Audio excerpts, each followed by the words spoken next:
Доброго дня, діти! Сьогодні з вами продовжимо спостерігати за рослинками. Відгадайте загадку. Росте зелений кущик, доторкнешся – вкусить. Що це за трава така кусюча? Це кропива. Назва кропива походить від слів кропити, крапчастий і пов'язане з головною ознакою кропиви – опалювати, залишаючи на шкірі червоні крапочки.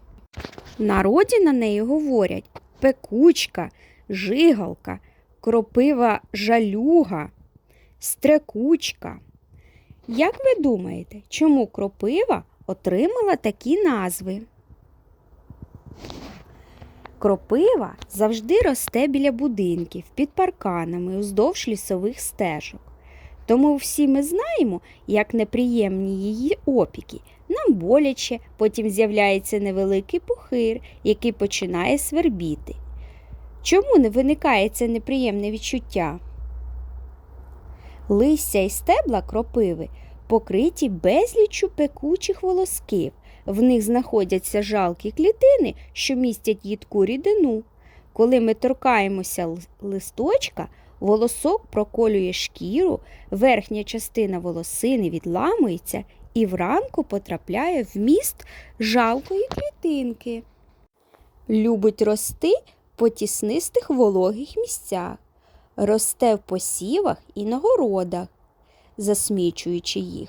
Тому кропиву вважають злісним бур'яном, намагаючись від неї позбутися будь-яким способом. Кропива – рослина багата вітамінами.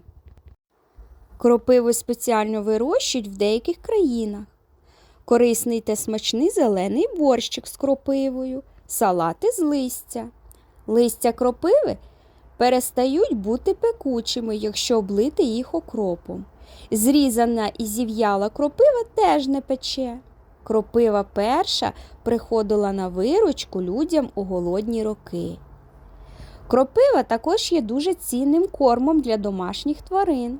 Корови, які отримують кропиву, дають молока більше і кращої якості. Кури, гуси, качки, індики несуть більше яєць. Листя кропиви вміють зберігати швидкопсувні харчові продукти. Риба і м'ясо краще збережуться, якщо їх загорнути в листя кропиви.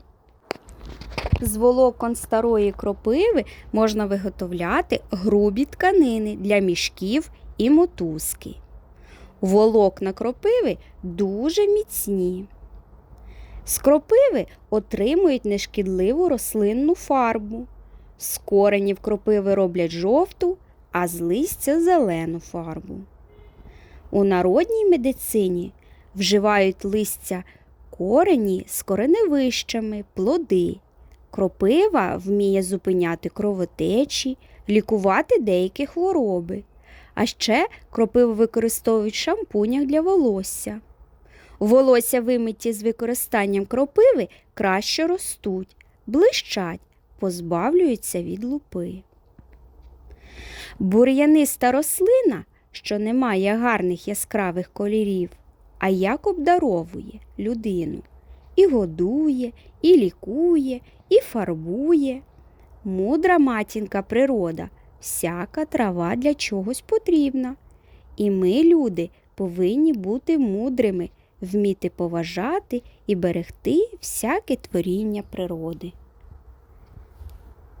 Сподіваюсь, вам сподобалось наше спостереження за кропивою. До побачення!